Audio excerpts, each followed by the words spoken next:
శ్రీకాకుళం ప్రభుత్వ పురుషులు డిగ్రీ కళాశాలలో ఈరోజు నిరుద్యోగ యువతకు జాబ్ మేళా కార్యక్రమాన్ని నిర్వహించారు. కార్యక్రమంలో సుమారు 400 నుండి 500 వరకు విద్యార్థులు పాల్గొన్నారు. ఈ సందర్భంగా ఆర్ట్స్ కాలేజ్ డిగ్రీ కళాశాల ప్రిన్సిపల్ సురేఖ మాట్లాడుతూ commissioner of college education commissioner Pola Bhaskar ఆదేశాల ప్రకారం జాబ్ ఫెస్ట్ నిర్వహించామని, nodal resource centre government degree college main job మేళాలో 13 కంపెనీలు ఇందులో పార్టిసిపేట్ చేశాయని, ఇటువంటి అవకాశం మాకు కల్పించినందుకు కమిషనర్కు కృతజ్ఞతలు తెలిపారు. ఇప్పుడున్న పరిస్థితుల్లో ప్రభుత్వ ఉద్యోగం కోసం ఎదురు చూడకుండా ప్రైవేట్ సంస్థల్లో వచ్చే అవకాశాలని అందిపుచ్చుకోవాలని కోరుతూ కార్యక్రమానికి మంచి ఆదరణ వచ్చిందని తెలిపారు.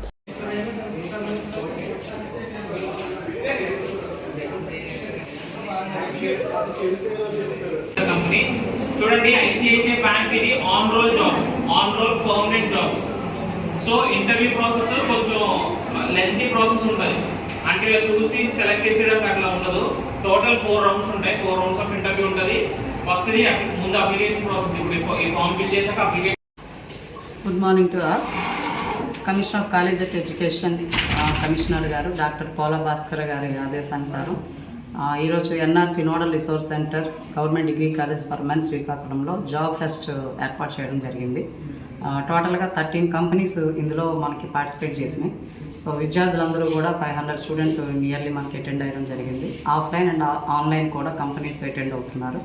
సో ఈ యొక్క ఏర్పాటు చేయడానికి అవకాశం మాకు ఇచ్చినందుకు ముఖ్యంగా మా కమిషనర్ గారికి మేము కృతజ్ఞతలు తెలియజేస్తున్నాము. యాక్చువల్గా సార్ వచ్చిన తర్వాత commission of college of education పరంగా జాబ్ పోర్టల్ అనేది ఒకటి ప్రిపేర్ చేయడం జరిగింది.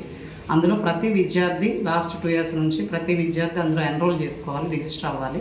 అందులో చాలా కంపెనీస్ని అక్కడ మనకు మ్యాప్ చేయడం జరిగింది. ప్రతి విద్యార్థి వాళ్ళకి నచ్చిన కంపెనీస్కి మ్యాప్ అయ్యి వాళ్ళకి ఏదైతే ఇష్టం ఉందో ఆ కంపెనీకి వాళ్ళు అటెండ్ అవుతారు. వాళ్ళే డైరెక్ట్గా రెజ్యూమ్స్ డౌన్లోడ్ చేసుకుని వాళ్ళు అటెండ్ అయ్యేటప్పుడు వాళ్ళకి ఉద్యోగ అవకాశాలు ఇస్తున్నారు. కాబట్టి ఇప్పుడున్న పరిస్థితుల్లో ప్రతి ఒక్క విద్యార్థికి గవర్నమెంట్ జాబ్స్ అనేది కాకుండా ఏది ఉంటే అవకాశాలు వాటిని అందిపుచ్చుకోవాలనే ఒక ఉద్దేశంతో ప్రైవేట్ సెక్టర్ అవనివ్వండి, గవర్నమెంట్ అవనివ్వండి, అన్ని విషయాల్లో చాలా కమిషనర్ గారు ఎంకరేజ్ చేస్తున్నారు. ఆ పరంగా మేము యాక్చువల్గా ఎన్ఆర్సీ పరంగా ఈరోజు ఇక్కడ కండక్ట్ చేయడం జరిగింది. మంచి రెస్పాన్స్ వచ్చింది. సో అందరికీ ఆల్ కాలేజెస్ ప్రిన్సిపాల్స్కి, మేనేజ్మెంట్స్కి అండ్ కోఆర్డినేటర్స్కి ముఖ్యంగా మా కమిషనర్ గారికి మరొకసారి